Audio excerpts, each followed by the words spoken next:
I've heard is that the police reflect the culture of the people that they work for.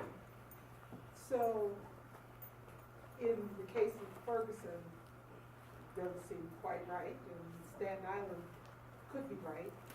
But here in San Francisco, how do you see us making sure that we're all, the citizens, the public, the police department, are all on the same page as far as the culture we want to see, what we want to see in community, in policing across the board? How do we all kind of get together and say, this is what we expect and we won't accept anything less? Have you got any ideas? Well, under the leadership of Supervisor Mercurini, we did an audit. We had a community policing audit done, and it came up with many, I can't remember how many, 42, I think 42 or more points that what we needed to strive for. I know at some point under his leadership, we forced the department to really enact that. The question is it still going on? Is it still being enacted? And that's something maybe we should go back and look at, what are the best practices for community policing?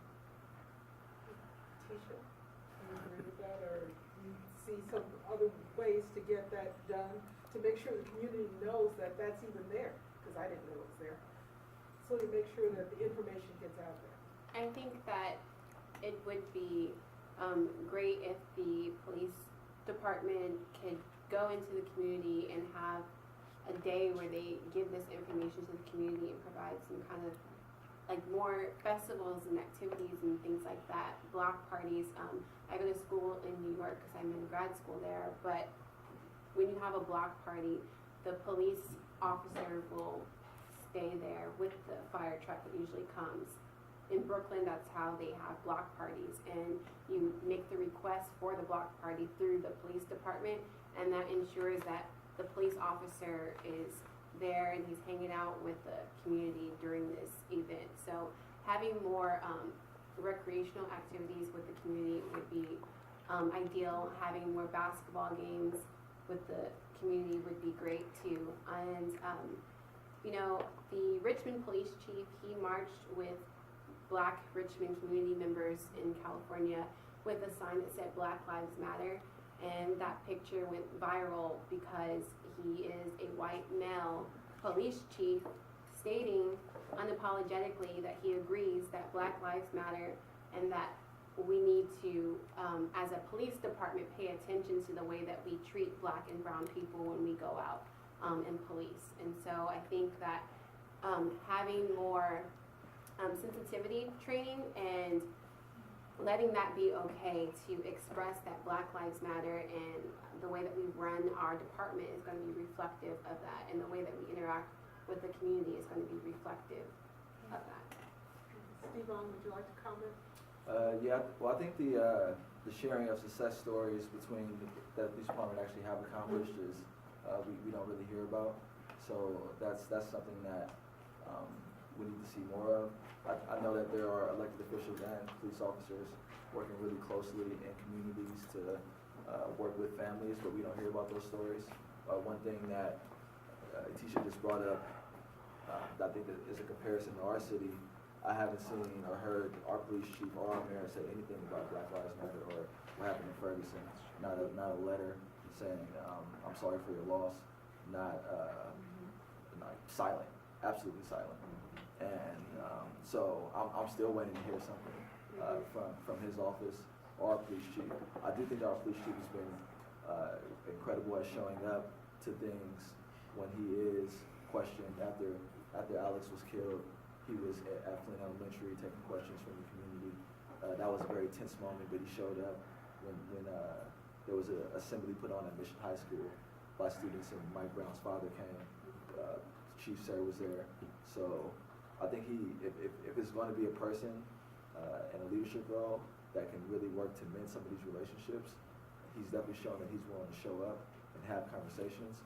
It comes down to the people on the ground, right? And that mistrust is just so deep. So I think one thing that I think would be really beneficial that we should look into is a requirement around community service time with all police officers in the communities that they serve. I think that's like a very reasonable thing to, you know, around the cost and all that kind of stuff, we can sort of work that out. But if we had something to say, 10%, 50%, 20% of time is committed to relationship building activities not related to policing at all, where people don't have on their guns, and you know, it's paid time for officers, right? Because that can translate into some really beneficial relationships. So I don't know what the likelihood of that is. They do a lot of volunteer time. I don't know if they get a lot of voiceover, but they do a lot of volunteer, but doesn't mean you can't do more, I agree. Okay, we have. Well, I'm just curious what Steve on and Letitia are describing, getting basically police in the community on kind of social. Could the police commission require something like that? We Apart can't. from volunteerism? We certainly can encourage it. I mean, we can't interfere with the chief, but the chief, what we need, a lot of the departments, a lot of the different stations do a lot of community policing, and they are involved in a lot of community events, especially with children, and they go into the schools and stuff. It's just not publicized as much, and so maybe, I think what Stevan is saying is get the word out. And then look at what we have done and see, I'm sure we can do more. Okay, there was a Can I question. also, to this, the police commission does not govern the sheriff's department, since we are elected and the police is appointed. But again, what I would do is make a case to the public, to the community, that I think the police commission should not limit itself, nor the board of supervisors, nor the people, in looking at all the assets of what law enforcement has to offer in San Francisco. There's 20 agencies in San Francisco of local, state, and federal law enforcement agencies. We're ground zero, an epicenter for one of the most well-staffed agencies of any city in the state of California, and yet you hear really SFPD and a little bit of others. I believe that our own department, the sheriff's department, is evolving because of a declining jail population and other initiatives that we're taking that I think we can help in this larger discussion. I'll give you an example. Station transfer units. We just ended a 6-month pilot. You may or may not know about this, but we are helping the Mission and Tenderloin Police Department stations by, instead of them, when they arrest somebody and they have to put them in a holding cell in their station, like in this station, and then they come down and book them in our county jail, I'll send our deputies in a wagon and we'll go do it for you. Therefore alleviating the many hours per day that it requires of an officer to come down to County Jail 1 for the booking of that. Now there are 10 district police stations, and I decided that we'll do this for free, for gratis. I'm not getting any money for it. I didn't ask Mayor Lee for any money. We said from July to January, we'll do a pilot, and we produced all the empirical data that proves this is a win-win for the taxpayers, for the police, and we're willing to do it. And what that does is it frees up resources of the district stations so that they don't have to be saddled with this other stuff, and they can return to their other, more pressing duties. This did not get discussed at the commission. I unilaterally brokered this with the chief himself, and yet it didn't get any ink in the press whatsoever. That is a real economical strategy in talking about how you look at the collective assets of what exists and how we might be able to divvy it up back into the community. I call it community reinvestment. Thank you.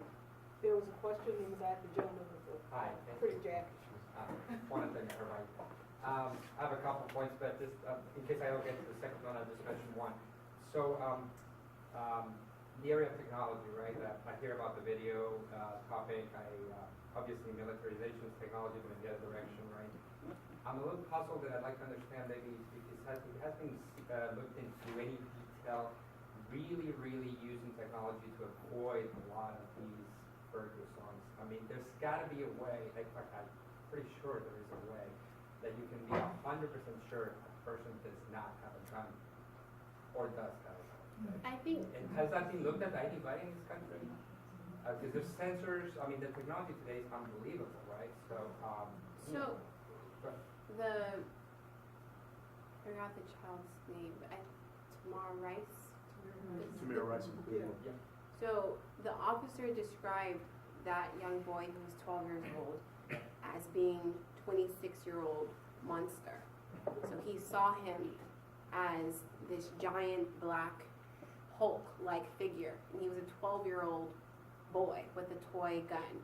And so even if we have this technology that would allow, like, something like the airport or something where people would have the ability to see through people's clothing or something like that. If it came to something like that, you still have that aspect where police officers, especially in Ferguson and rural areas, don't recognize the humanity of black people. That's what it comes down to. They don't see us, and that's why it's easy for them to murder us, because they see us as this Hulk-like creature. And I think that also goes back to the accountability and how we train police officers, how we screen people who are applying for these jobs. Having a weapon is a huge deal. You wouldn't let a person be in the military if they have mental health problems, if they have PTSD, all of these different things. And I think that there should be more enforcement within the police department for how they screen people who are hiring to get these jobs.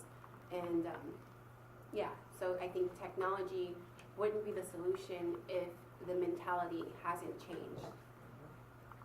Steph?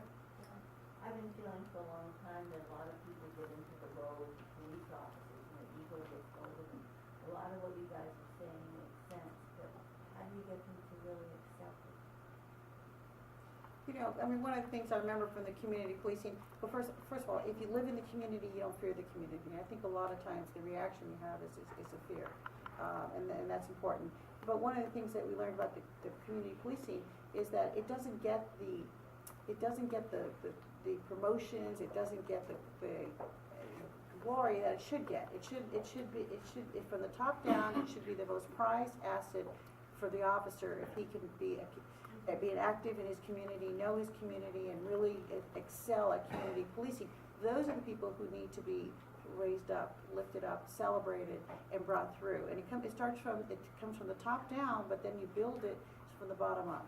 And that way that if someone who did that you say you can't be a policeman? well, those persons don't get promoted, or they don't make it in the department.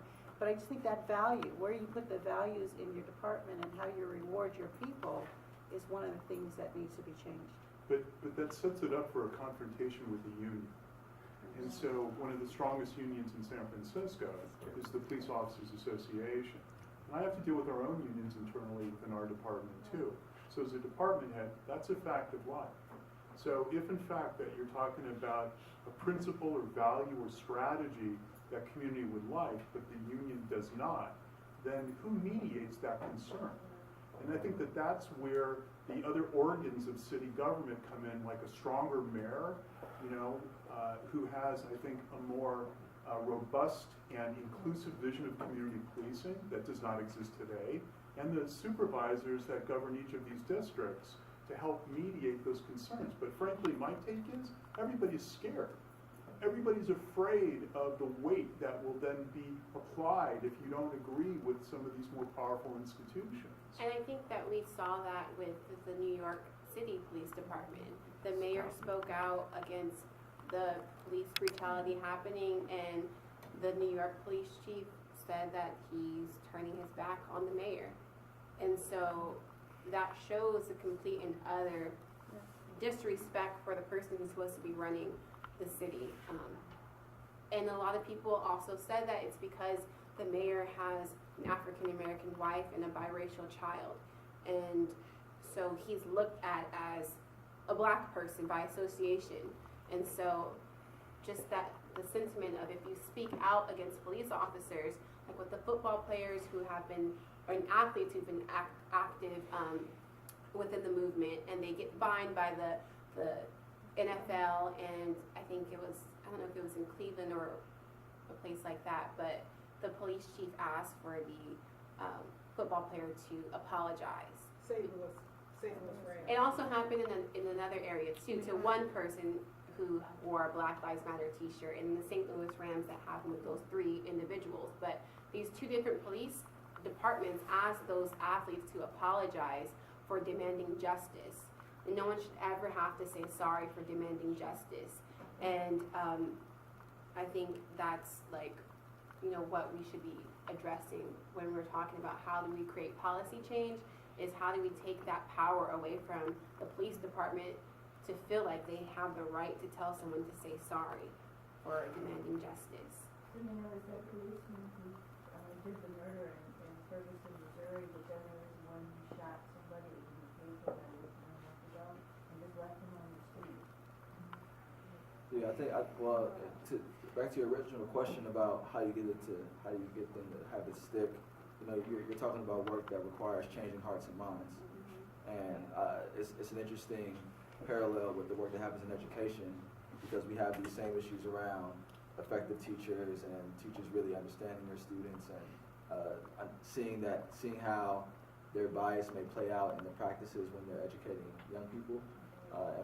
So what we see institutionally is racialized outcomes that are disproportionately affecting Black and brown people in education, as we are, and policing. But in addition to that, one big point around the way that we shifted our discussions on race, we made it unacceptable in this country to be racist, right? So we started to hide our biases, and so we don't talk about race as openly and comfortably as we used to. So, we hide behind the way that we introduce policy or the way that we forgive certain actions. It's very easy to demonize the police, and especially to create this narrative around isolated incidents that are egregious, but it does come down to our policymakers, right? The police do what they're charged with doing, and people that are concerned about their political futures make decisions based on the sentiments of what's happening in their area, it comes down to that. Like, what are we demanding of our elected officials around leadership and taking courageous stances and being willing to get their backs turned on them in front of the country, right, in order to make it now unacceptable to shoot a Black child and have no recourse. Like, that's what the Black Lives Matter movement is doing to me. It is creating this amount of discomfort across the country that makes people see how unacceptable it is for this to happen. And so that becomes a catalyst for people having the courage to have a new policy direction. There's more I want to say too about how this plays out around the overpopulation of our jails, and we have major Republican candidates now talking about decreasing our prison population. So it is a great time to really have some major sea shifts in terms of the way that we charge people with policing. So it's now time for someone to fill a void and run for something meaningful and take a stand. Quick question, I don't want to dominate, but getting back to the point of accountability and policy, and Ross raised the issue of all powerful unions protecting their own, even if their own are culpable of doing terrible things and don't belong in the police department in the first place. So Patrick, two questions. To what extent are the police commission's actual personnel decisions, firing or discipline, public information, not in terms of the names, but the data behind it? What happened and what was the result? And it's a two-part question. The other part of this question is, to what extent has the police commission been stymied in what it wants to do by the police union in this town? So the first question, when I first got on the commission, one of the things that I wanted to do was, one of the things that we used to do when I got on the commission was have open disciplinary hearings. It was open to the public. And there's a POBRA, there's a police, POBAR. Police officers, it's the Bill of Rights. It's their Bill of Rights. And so their Bill of Rights said it could not be open. And so 8 months into the commission, we had to close all police personnel hearings from the public. And I really fought against that, but I lost. It's because it's a state law. It's something that needs to be addressed and maybe looked into, because those hearings should be public, because they're just a little bit different type of employee, so to speak. But I argued strongly. There was backlash against me for trying to keep that open. from the mayor's office on down, indicate, that, I forgot the words they use, the adjectives they use for me, but anyway, I thought it should remain open, it was closed because of bar. So that's a bar, and those are some of the, what we talked about earlier, changing some of these state laws so we get more transparency. And the second question was, have we been stymied? There are issues, issues that we would like to, things that we like to implement, but there's a meet and confer, in place with the police union. We do have to meet and confer with them on issues, because a lot of it's regarding employment. It's in their contract. So there are things, the hearings, the disciplinary hearings was the most significant one that I can think about. The second one is, as I helped put in place the early warning system. So if an officer, right away, just insulting a citizen, just, spitting on somebody, whatever, just right away when the behavior starts, that they're identified and that they're followed, and if they can't make it, then they're drummed out, or they get counseling to stay in. But it's taken them forever to get off the ground. We didn't have the technology to put it together. We hired an information officer. He quit, and it's there now, but it's just not as active as it should be. It's something that's important. There was one last thing that these guys that I wanted to address on that, and I'm sorry, just went out of my mind. I just wanted to say something about that too. I had a friend in high school who witnessed his friend being brutalized by the police, and he was videotaping what was happening, and the police smashed his phone. So his mother, and then the police took both of them to jail. This was in the early 2000s. And his mother filed a complaint with the police department, but there was never any follow through. No one ever called her, no one ever told her that your letter that you wrote has been filed and we're gonna follow. Nothing happened as a result of that. And so again, with the accountability and the enforcement of these policies, I think that it's a public right for people to know how they can go about making complaints, what's gonna happen when they make these complaints, and who's gonna be responsible for holding these officers accountable for their actions. We're a little bit different. We have an Office of Citizens Complaint that do investigate independently of the police department. Yeah, some of you might have the historical memory of Dolores Huerta getting the shit beaten out of her by the SFPD in the 80s. And there's a lawsuit that she promptly turned into a foundation, because she won the lawsuit. Now, were any of the police officers involved in that beating?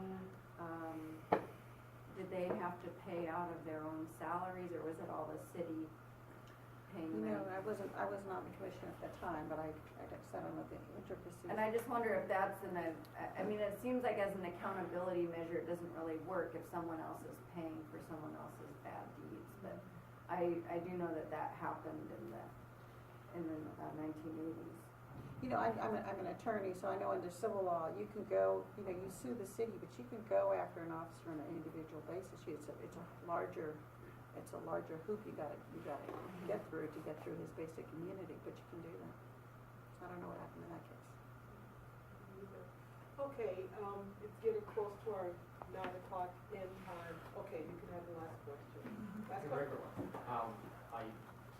I honestly really like Sheriff Mercury's approach to pretty much everything. He's an innovator, thinks outside the box. So I wonder if in this whole topic anybody has looked at maybe other completely different parts of the world. It just occurred to me the corporate world, right? To be honest with you, it's not a perfect world at all, but having seen it every day, there's some things where they install extremely strict processes. Frankly, in part because they're afraid of getting into lawsuits that can get them in the hundreds of millions of dollars in cost, right?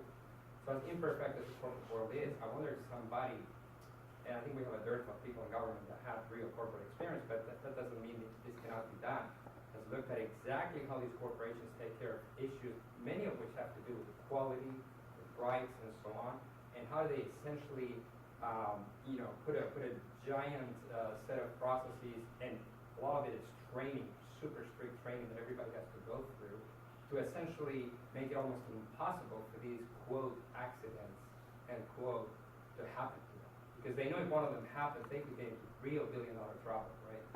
So I'm just wondering if anybody has even thought about making that connection. Do at least a study, maybe a pilot of some sort, so that you just force it not to happen. Because you just have installed the processes in your institution that make it so difficult for it to happen that it's going to be one in a million. Yeah, I hear what you're saying. Supervisor, excuse me, Sheriff. Well, thank you for the compliment. And I don't want Google to be policing, but I'm sure that there's a role for technology integrated into the question of transparency and making it accountable for the public. Again, I think that the kernel that unites us, I think, in this discussion is about trust. And I think trust needs to be improved between the public service agencies and law enforcement in the communities in which they serve. And I sometimes think, and I've been in the city 30 years, and I can't tell you how astonished I am by